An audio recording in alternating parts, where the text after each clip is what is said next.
ఇవాళ అసలు జగన్మోహన్ రెడ్డికి కోర్టు ఎలా ఒప్పుకుంది? అవును. అందుకని సిబిఐ చాలా ఖచ్చితంగా లాస్ట్ టైం ఇలా చేశాడు జగన్మోహన్ రెడ్డి. ఈసారి మీరు అనుమతి ఇవ్వద్దు, రోజువారీ విచారణ ఉంటుందంటే గూడా, అప్పుడు వీళ్ళు సరైన ఫోన్ నంబరు, సరైన ఈమెయిల్ ఐడీ ఇవ్వాలని చెప్పారు. సో, ఏప్రిల్ 20 నుంచి మే 15 వరకు ఆయన యూరప్ అండ్ యూకే వెళ్తాడు. అయితే ఇక్కడ మనం ఆలోచించాల్సిన అంశం ఏంటంటే, ప్రతి సంవత్సరం ఈయన హ్యాపీగా వెళ్ళి తన సెలవులు ఎందుకు అక్కడ గడిపేసి వస్తున్నాడు.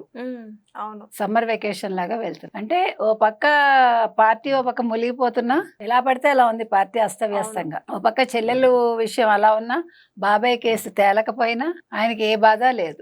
హ్యాపీగా కుటుంబంతో వెళ్ళి ఎంజాయ్ చేసి వస్తాడు. ఇప్పుడు మరి ఇంకొక స్పెషల్ ఫ్లైట్ వెనకాల వెళ్తుంది ఆయన విమానం వెనకాల.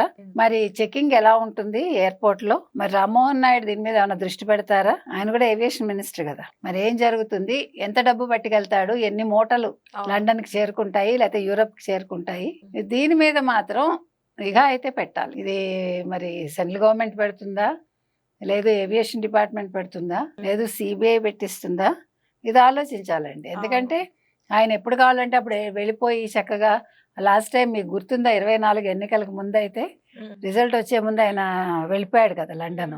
వెనక్కి రాడనే అనుకున్నారు అందరూ, కానీ వచ్చాడు. ఆంధ్రప్రదేశ్ ప్రజల దురదృష్టం కొద్దీను. సో ఈ మాట వెళ్తే వస్తాడు, రాకుండా ఏం ఉండడు. కాకపోతే ఏంటంటే ఏం తీసుకుని వెళ్తున్నాడు అనేది ఒక సందేహం.